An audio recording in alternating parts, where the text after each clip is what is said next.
I want to come to you, Mr. Balakrishnan, because you, in a way, I know you don't want to speak about the specific instance in Ashoka, but the wider question. Do you believe academics have the freedom to do research papers like a professor, young professor did in Ashoka, but found himself tangled in political controversy when he suggested that maybe some part of the 2019 poll was manipulated? Do you believe that Ashoka University or any university must give space to academics to air their views?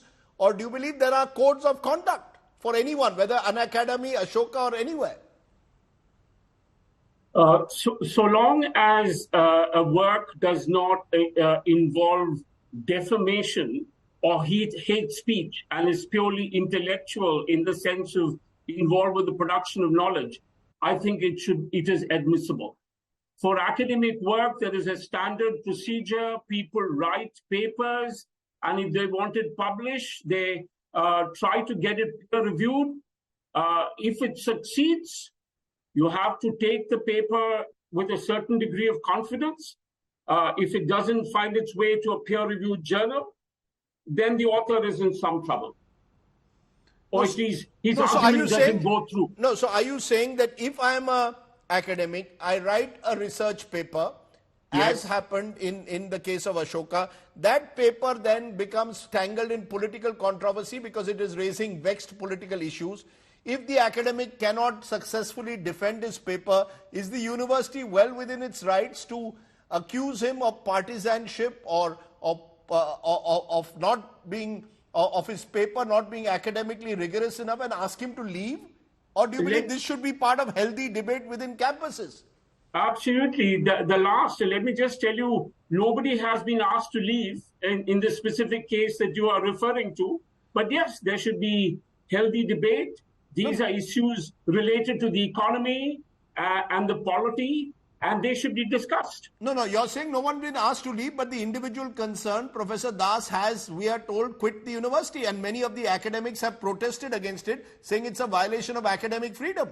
That you've got a research paper, allow the research paper to be discussed before you take any action, and why should you act on a research paper in the first instance?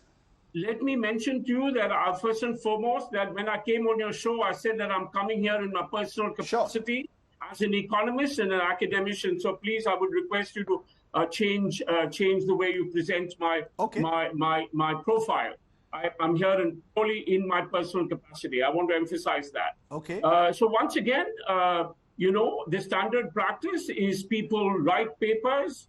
They are peer-reviewed. They are published. In some cases, when they are not peer-reviewed and they don't succeed in finding publication, then you decide that the individual has tried to fly a kite and it hasn't succeeded.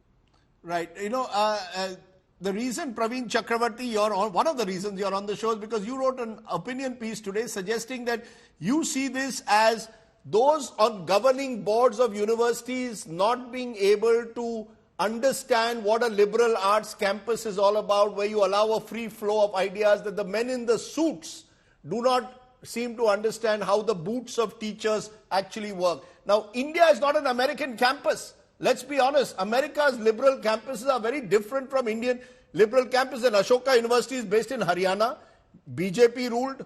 Unacademy is an online edu-tech site, but it is living in a world very different from what is in the United States. So are we trying to impose American standards of academic freedom in India? Good evening. See, the first thing I want to clarify is the fact that we are discussing Ashoka University today tells us that it has become an institute of national importance and national pride. So we must give kudos to the founders and the management for having built such a credible institution in a short span of time. So they deserve that credit. Now, what I said in my piece today was this is actually a clash of ethos and purpose between the suits that fund the university and the boots that run it, which is the faculty and the students. And the argument that I was making was, in this particular case, as someone who understands a little bit of data and elections and followed the 2019 elections, I can tell you the paper in question was hyperbolic in its findings, in its title. I mean, and I think had it been subjected to the natural process of the academic credibility market, the paper would have been called out on its own. By intervening, the governing body and the management distorted the entire debate and the narrative. And they intervened, perhaps because of political pressure, perhaps because they were bullied. And that is where I was trying to make the argument. Listen, it does not work like a corporate. The liberal arts universities, for them, the daily ritual is to say some things radical, is to put out opinions, is to clash. And the thought market decides it, as long as it does not disturb social peace and harmony. So in that context, why should the governing body intervene? And because they did that, we're having this discussion today because it has erupted into a big controversy. You're speculating, of course, at the moment. There is no hard proof that they've been bullied. We don't know that. But while you're smiling, Mohandas Pai, the implication certainly will be that. The implication, just a minute. The implication, whether it's in Unacademy or in an Ashoka or indeed in your own state, the Indian Institute of Science, Tista Settle was disallowed from entering the gates to address the students. Rajiv, please, let us not exaggerate these events to be an assault on economic freedom. On academic freedom. Professor spoke very clearly and said, look, a paper has to be peer-reviewed, then only it gets credibility, other they'll be flying a kite. I agree with the professor. In this case, this gentleman has not got the paper peer-reviewed. He's put it up on social media. He has used the university's name. The university has said very clearly that he should have got it peer-reviewed, used the university's name, and that is wrong. So what is the big deal? Professor says is correct. He's not peer-reviewed. Now, if he wants to put up a paper in his individual name, that is fine.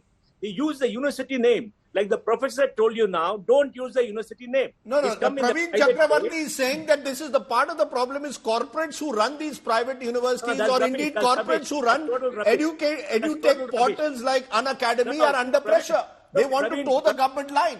Look, Praveen is playing politics. That's total rubbish. If you look at who is the... We know what you play every day. No, Praveen, let him complete. I'll come back to you. Look at who is the chancellor, who is the vice chancellor. They're all part of the managing committee. They're very reputed people. They've also agreed to this. They're given a university statement. And in case of that Unacademy, I mean, obviously, that person has made some comments. Obviously, Unacademy feels is outside the context and taken whatever action. There's a code of conduct. Now, he disputes the code of conduct. He disputes it, but the company does not agree. He can take it to court wherever it is. There's no assault on anybody. Let's not exaggerate. There are 16 lakh faculty in colleges in this country. These incidents are going to happen once in a way. It doesn't mean the entire thing. Let me tell you, for all this ISC talk, in JNU, they shut out so many people from coming. General Bakshi was not allowed to come. Many people are not allowed to come. I don't think you stood up for academic freedom. No, I stand up for campuses being spaces where we will hear General Bakshi and a Tista Settlewat. We should hear both. Tista Settlewat is a controversial figure. If the university feels that it's not conducive, the university has a right. It is between the university and the faculty. Let them decide what is there. Many people have been shut out. You know that happen regularly. Yeah, they shouldn't happen. They shouldn't happen. Just because they've happened in the past, they shouldn't happen. But let Mr. Balakrishnan wanted to intervene while you were speaking, Mr. Pai. Yes, Mr. Balakrishnan. Thank you very much, Rajiv. I just want to say that the issue whether papers are peer-reviewed or not is not the question. The point, the merits of the paper is not for a university to decide. And therefore, I would say that actually faculty should be given as a norm, unconditional freedom to say what they think is correct on the basis of their research. And it is clearly pressure from government which is making private and public institutions in general, all the instances you gave, from the Indian Institute of Science to a private institution, are all instances where these institutions are under pressure from government. You know, those are strong words. Let's cut the chase. The truth of the matter is institutions, particularly in this case, of course, private institutions, but even government-funded institutions, academics don't have the kind of freedom that they have in the United States. Yes. Why? Tell me, Radhik. Should we aspire to greater freedom? Radhik, tell me. In the social science area across India, for the last 40 years, it has been captured by the left. They shut out everybody else. Only one stream of thought is allowed. There's no clash of ideas. Has there ever been academic freedom fully in this country when the left was ruling? So that's whataboutery. Mr. Pai, that's whataboutery. Because that happened in the 70s and 80s, we are going to do the same. I'm giving you data. We don't have the academic freedom that America has. That is data. Yes. And that is the truth. All right?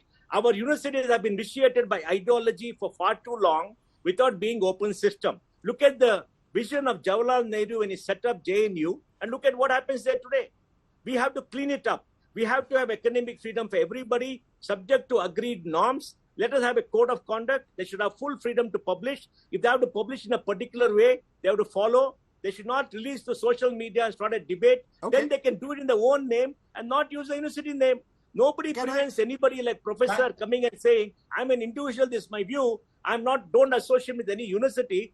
That is perfectly right. It's perfectly right. Once you say you're a professor, follow a protocol, agreed norms.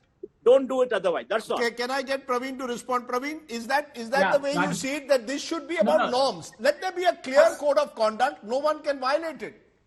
First, Rajveer, the question is, why should we not aspire to be among the best in the world? I mean, if you ask the Ashoka University management, the governing body today, they will absolutely tell you that we want to be one of the best in the world. So what is this rubbish that, no, we don't have academic freedom like the West, and so we should never have, and so in the last 30 years... Praveen, stop lying, man. You never said never have and all that. Stop lying. So all that is, we must, if we want to aspire to be...